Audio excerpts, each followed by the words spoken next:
Sekarang kita lihat tentang surat wasiat. Surat wasiat atau testamenteir. Jadi, pewarisan karena adanya surat wasiat. Mewaris karena testamenteir ini ada ketentuannya di dalam pasal 875, ya, di mana 875 di sana menyebutkan tentang pengertian testamen, yaitu suatu akta yang memuat tentang apa yang dikehendaki terhadap harta setelah ia meninggal dunia dan dapat dicabut kembali pernyataan sepihak. Ada unsur-unsur untuk surat wasiat ini. Yang pertama itu akta, kemudian kedua pernyataan kehendak dari pewaris, ketiga apa yang akan terjadi setelah ia meninggal terhadap hartanya, keempat dapat dicabut kembali. Syarat-syarat membuat testamen ini, yang pertama dia cakap dalam bertindak. Cakap dalam bertindak yang diakui itu adalah dia sudah dewasa. Nah, dewasa yang dimaksud di sini, kalau menurut undang-undang, dia sudah mencapai umur 18 tahun. Jadi, umur 18 tahun dia sudah dianggap cakap untuk bertindak. Kedua, akal sehat. Jadi dia berakal sehat. Ketiga, tidak dapat pengampuan. Keempat, tidak ada unsur paksaan dari pihak lain, kehilafan atau kekeliruan dalam membuat testamen ini. Kelima, isinya harus jelas. Nah, terkait isi dari testamen ini, itu ada diatur di dalam pasal 954 KUH Perdata, 957 KUH Perdata. Ya, kalau yang pertama, itu dia istilahnya adalah ersteling, kedua legat, jadi legat ini berhubungan dengan harta, ketiga kodisil, jadi kodisil ini tidak berhubungan dengan harta. Nah, ada juga terkait dengan pencabutan suatu wasiat. Yang pertama, dia secara tegas jika dibuat surat wasiat baru yang isinya mengenai pencabutan surat wasiat. Jadi kedua, secara diam-diam ini dibuat testamen baru yang memuat pesan-pesan yang bertentangan dengan testamen lama. Jadi tetap membuat surat wasiat baru ya, atau testamen yang baru.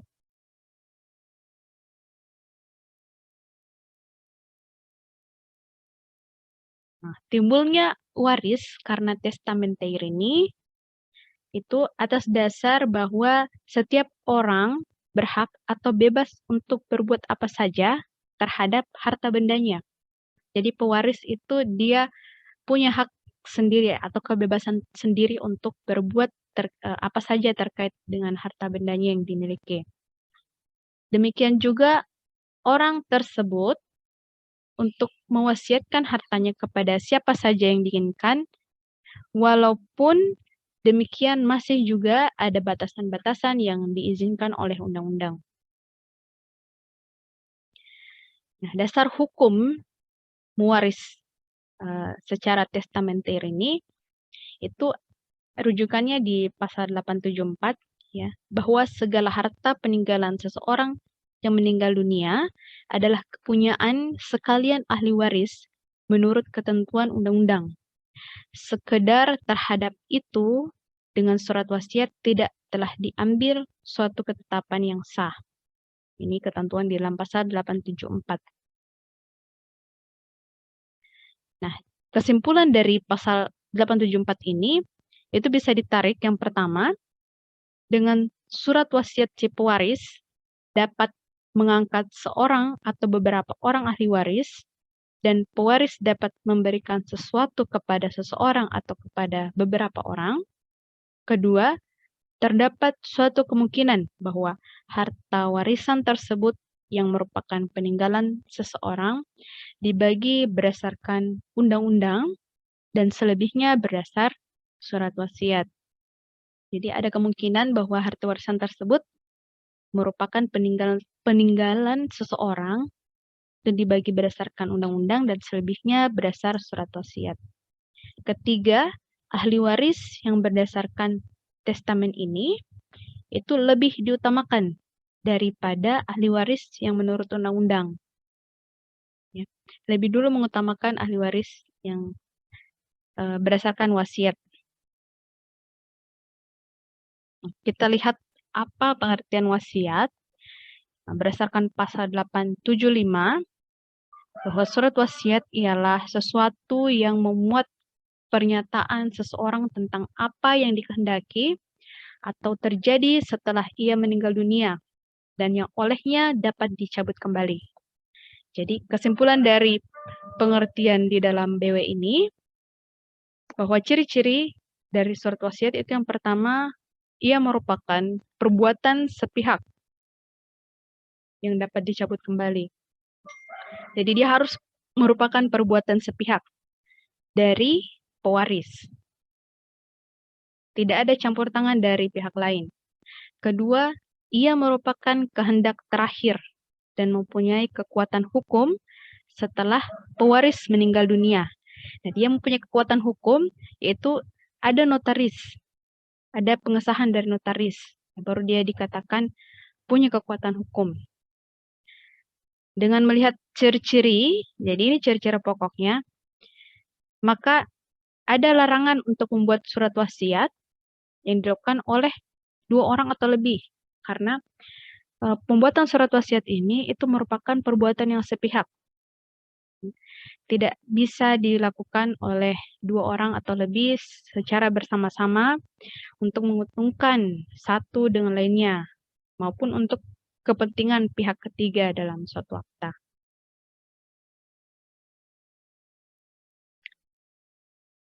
Nah, surat wasiat itu ternyata punya jenis-jenisnya. Jenis-jenisnya ada 3. Yang pertama, surat wasiat yang ditulis sendiri, atau istilahnya holografis. Kedua, surat wasiat tak rahasia, atau open bar. Ketiga, surat wasiat rahasia, atau geheim. Nah, ketiga jenis surat wasiat ini itu harus memerlukan campur tangan notaris dalam pembuatannya. Coba kita lihat surat wasiat holografis. Ya. Ini diatur dalam pasal 931 dan ketentuan-ketentuan lainnya yang mengatur tentang surat wasiat holografis. Dalam ketentuan ini, tentang surat wasiat holografis ini, bahwa seluruhnya harus ditulis dan ditandatangani oleh si pewaris. Kemudian, setelah itu, kemudian disimpan oleh notaris. Jadi surat wasiat itu disimpan oleh notaris. Pada waktu menyimpan, itu harus dihadiri oleh 2 orang saksi. Harus ada saksi. Sewaktu menyerahkan kepada notaris, itu mungkin terjadi bahwa surat wasiat tersebut sudah dimasukkan dalam sampul dan disegel. Jika demikian, maka pada sampul, si peninggal warisan dan saksi mencatat bahwa itu merupakan surat wasiatnya dan harus ditandatanganinya. Jadi, saksi ini juga harus mencatat dan juga ada tanda tangannya di bagian sampul. Oleh notaris dibuatkan sebuah akta tersendiri dan ditandatangani oleh sepeninggal warisan, saksi, dan juga notaris. Tetapi apabila surat wasiat tersebut diserahkan kepada notaris tidak dalam keadaan disegel atau tidak ditutup, artinya terbuka surat wasiatnya, maka akta penerimaan oleh notaris itu ditulis pada surat wasiat itu sendiri di bawah tulisan si peninggal warisan. Jadi isinya surat wasiat itu di bawahnya itu notaris buatkan akta penerimaan. Kemudian akta tersebut ditandatangani oleh notaris, saksi-saksi, dan si peninggal dunia. Jadi penting keberadaan saksi-saksi ini.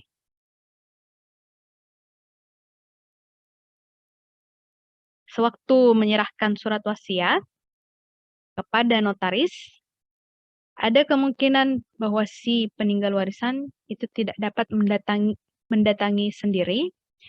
Nah, apabila terjadi demikian, maka notaris harus mencatat penyebab atau sebabnya hal tersebut terjadi. Ini ada di 932. Ketentuan dari testamen holografis sama dengan testamen atau surat wasiat tidak rahasia dan pembuatannya dianggap pada tanggal sesuai dengan akta penerimaan notaris. Jadi dengan demikian tanggal 1 yang ditulis oleh sepeninggal warisan tidak dianggap tidak ada. Oleh ayat 2 dari pasal 933 dinyatakan bahwa terbuktinya hal bahwa testamen surat wasiat tersebut sampai dibuktikan sebaliknya. Jadi maksudnya bahwa surat wasiat adalah merupakan kemauan terakhir dari seseorang, maka dalam hal ini surat wasiat holografis dapat diminta kembali. Jika terjadi bahwa surat wasiat tersebut diminta kembali, maka notaris itu membuat surat akta otentik yang menyatakan permintaannya kembali.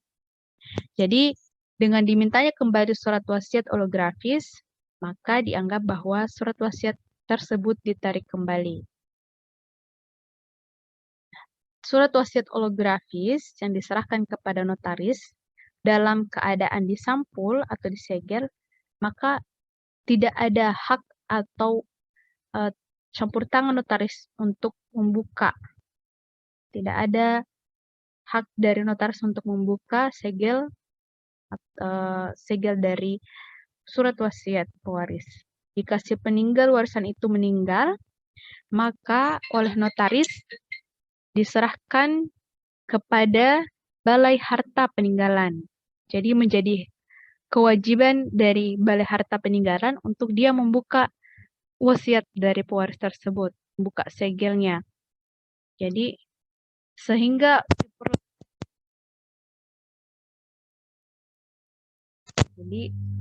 menjadi kewajiban dari Balai Harta Peninggalan.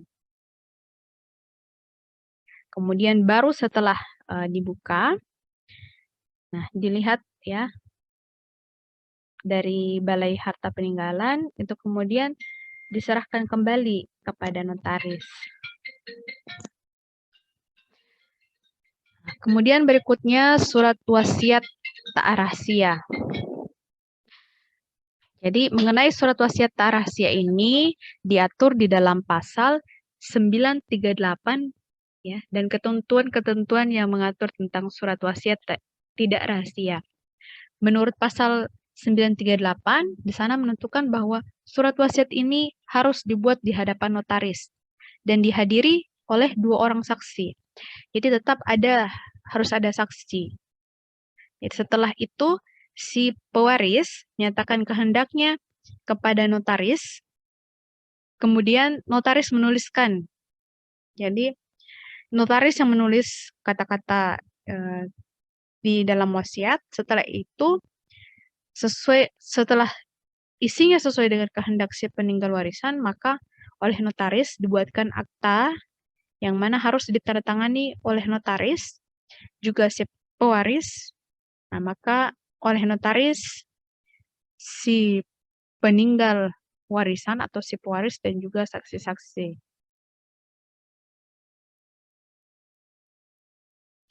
Kemudian surat wasiat berikutnya itu adalah surat wasiat rahasia.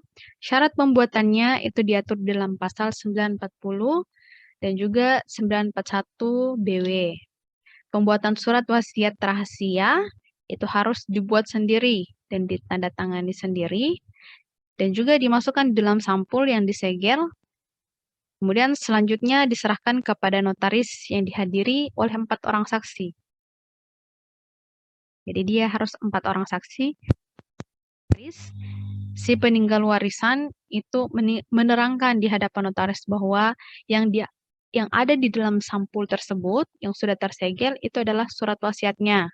Dan yang menulis surat wasiat tersebut adalah dia sendiri atau dituliskan oleh orang lain, tetapi isinya tetap adalah merupakan kehendak sendiri dari si peninggal warisan. Nah, oleh notaris kemudian dibuatkan akta superskripti. Itu yang dituliskan pada sampul surat wasiat atau pada kertas tersendiri, yang mana itu harus ditandatangani oleh peninggal warisan, notaris, dan juga saksi-saksi yang hadir.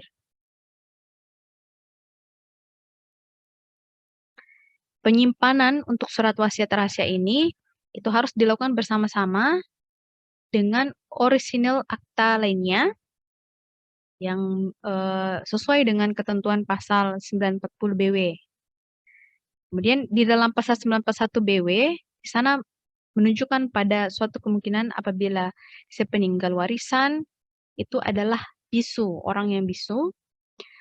Jika demikian, maka tetap dia harus yang menulis isi wasiat tersebut. Dan di atas akta superskripti harus dia menulis bahwa surat wasiat yang ada di dalamnya adalah surat wasiatnya. Dan kemudian notaris membuat keterangan pada akta skripti bahwa tulis dari si pembuat surat wasiat tersebut adalah ditulis di hadapan notaris dan juga di hadapan para saksi.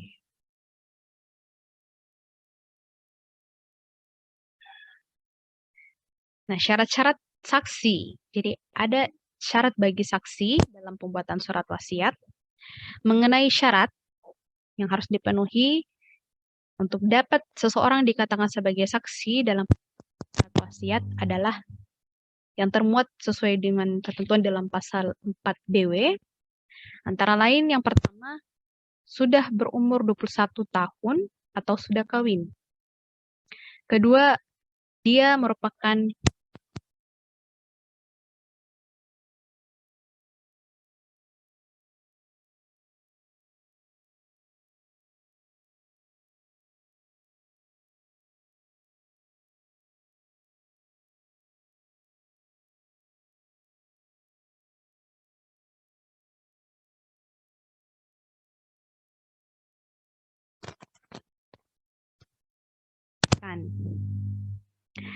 yang pertama, saksi yang tidak diperbolehkan yang pertama para ahli waris, sanak famili, atau orang yang dihibahi barang-barang atau sanak-sanaknya sampai derajat keempat. Kedua, anak-anak, cucu-cucu, menantu ataupun cucu menantu dari notaris. Itu saksi yang tidak diperbolehkan. Ketiga, pelayan-pelayan dari notaris.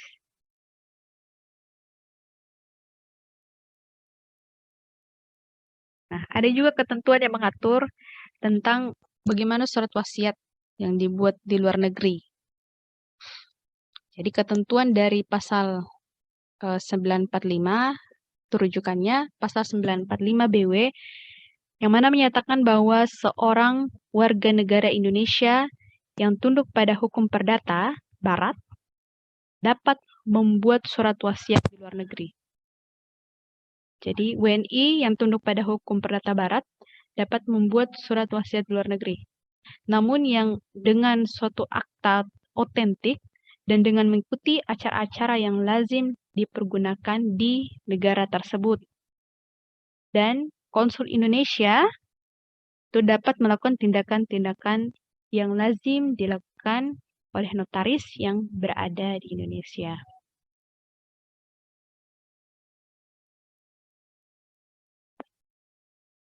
Nah, ada pembuatan surat wasiat dalam keadaan luar biasa. Keadaan luar biasa, ini rujukannya dalam pasal 946, 947, dan 948 BW.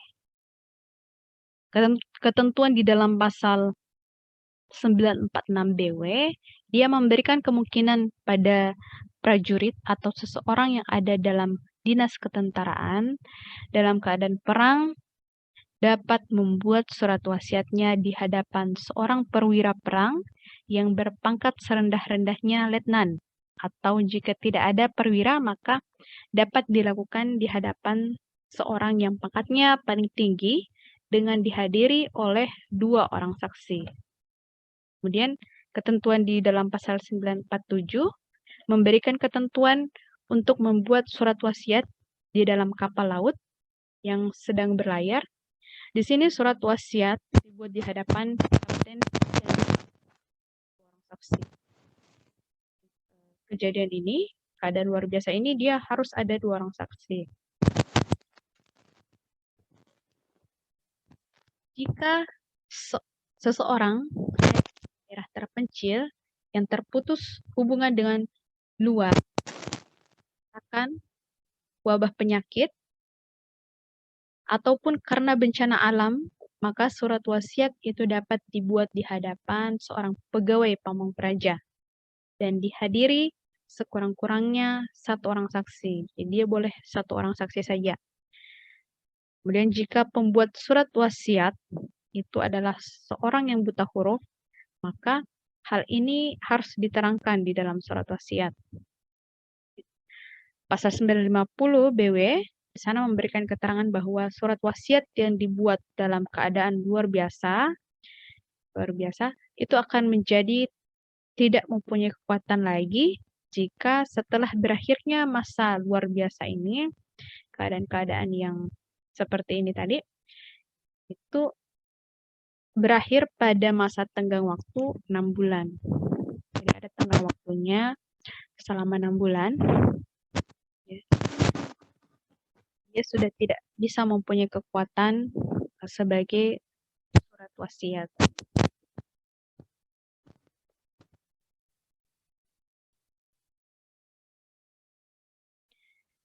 Nah, di dalam BW juga ada istilah erfstelling dan legat. Nah, apa itu erfstelling dan legat? Erfstelling itu adalah merupakan penentuan di dalam surat wasiat di mana seseorang tertentu ditunjuk untuk menerima seluruh harta warisan atau sebagian tertentu, misalnya setengah, 1/4 atau 3/4 dan sebagainya, itu ditulis dalam surat wasiat, diterangkan jelas dalam surat wasiat. Ini ketentuannya merujuk di dalam pasal 94 BW.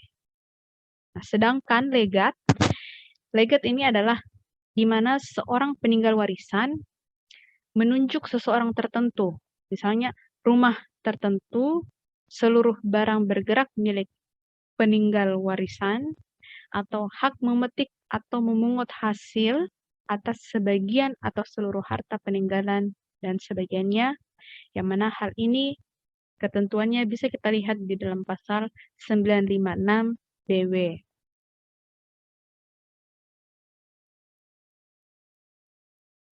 Nah, erfstelling dan legat ini itu bisa dilihat juga dalam ketentuan pasal 955 dan pasal 958 BW, ya, di mana orang yang mendapat erfstelling berkedudukan sebagai ahli waris ab instantito.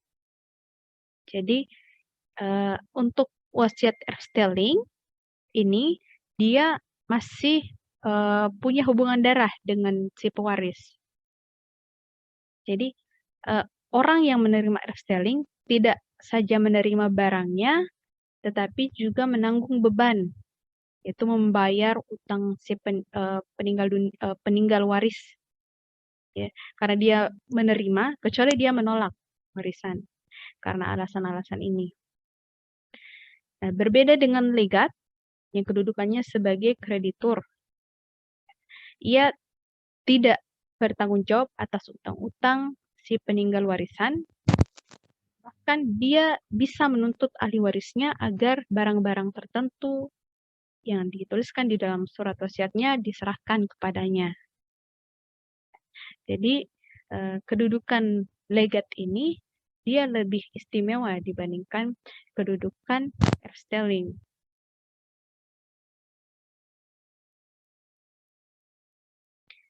Kemudian kewajiban.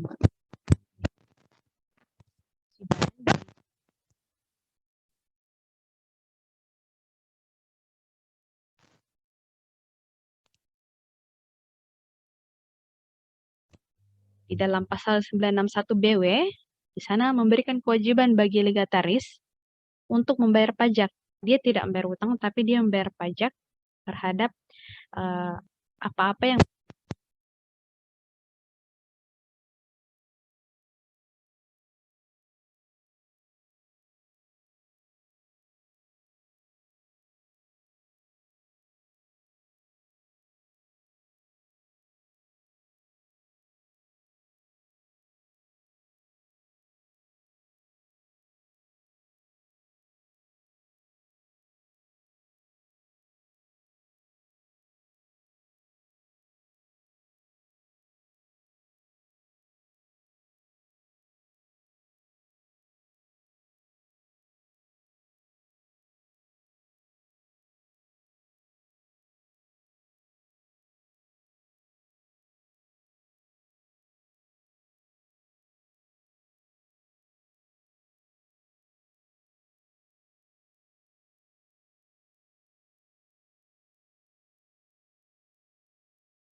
terkait surat wasiat, ya. Surat wasiat itu bisa dilakukan penarikan kembali. Surat wasiat yang mana di dalamnya mengandung pengertian, yaitu merupakan keinginan terakhir dari peninggal warisan. Oleh karena itu, memang diberi kemungkinan untuk diubah atau ditarik kembali. Karena ini merupakan keinginan terakhir dari pewaris. Penarikan kembali ini itu bisa dilakukan secara diam-diam ataupun secara terang-terangan. Nah, bagaimana penarikan kembali surat wasiat itu secara diam-diam? Menurut atau berdasarkan ketentuan-ketentuan di dalam BW tentang penarikan kembali surat wasiat secara diam-diam ini ada 3 macam contoh, yaitu jika seorang peninggal warisan, pertama, jika seorang membuat surat wasiat lebih dari satu yang isinya berbeda satu dengan lainnya, saling bertentangan. Dalam hal ini, pasal 994 BW menyatakan bahwa jika ada 2 surat wasiat yang berurutan, berbeda dengan lainnya, maka dianggap penarikan kembali dari ayat-ayatnya menyatakan bahwa penarikan kembali secara diam-diam ini dianggap tidak pernah ada jika surat wasiat yang kedua tidak memenuhi ketentuan acara-acara yang ditentukan oleh BW. Jadi ada penentuan terkait acara untuk menyatakan bahwa surat wasiat itu sah. Kedua, ketentuan dari pasal 996 BW di sana menyatakan bahwa jika terjadi suatu barang yang dihibahkan, namun oleh sepeninggal warisan sebelum meninggal dunia barang tersebut kemudian dijual atau ditukarkan, maka hal ini dianggap telah ada penarikan. Jadi barang yang dihibahkan, tetapi si peninggal warisan sebelum dia meninggal barang tersebut ternyata dijual atau ditukar, maka penarikan itu dianggap tidak pernah ada. Dianggap telah ada maksudnya. Ketiga, jika terjadi suatu surat wasiat holografis yang diminta kembali oleh si pembuat surat wasiat dari notaris, maka hal ini pun dianggap telah terjadi penarikan kembali oleh si pewaris. Nah, ini berdasarkan ketentuan yang ada di dalam pasal 934 BW. Kemudian berikutnya penarikan kembali secara tegas. Nah, tentang penarikan kembali surat wasiat secara tegas ini, itu ketentuannya merujuk pada pasal 992 BW. Itu dapat dilakukan yang pertama dengan cara dalam suatu surat wasiat baru yang dibuat menurut pasal-pasal BW. Kedua, dalam suatu akta notaris khusus. Ya, jadi yang pertama dalam suatu surat wasiat baru, kedua dia dengan akta notaris khusus. Jadi tentang apa yang dimaksudkan dengan khusus pada ketentuan ini, itu adalah suatu akta yang memang secara khusus memuat tentang penarikan surat wasiat dari pewaris. Nah, kita bahas sekarang terkait dengan menolak harta warisan, seperti contoh-contoh yang sudah sebelumnya saya terangkan. Sikap menolak harta warisan ini itu merujuk pada pasal 1057 BW. Jadi ditentukan dua macam cara menolak harta warisan, yaitu dengan cara tegas yaitu dengan cara membuat keterangan membolak pada panitera pengadilan negeri di wilayah hukum mana harta warisan tersebut berada. Nah, akibat penolakan tersebut merujuk pada pasal 1059 BW adalah berlaku surut dihitung sejak saat meninggalnya pewaris atau peninggal warisan sehingga si penolak warisan tersebut dianggap tidak pernah ada. Dengan penolakan ahli waris oleh ahli waris untuk menerima warisan tersebut, maka ada kemungkinan bahwa hal ini itu akan merugikan kreditur yang mempunyai piutang kepada si meninggal dunia. Jadi, dengan demikian oleh pasal 1061 BW diberi kemungkinan kepada bagi kreditur untuk meminta kepada hakim agar dia diberi kuasa untuk mengganti menerima harta warisan atas namanya.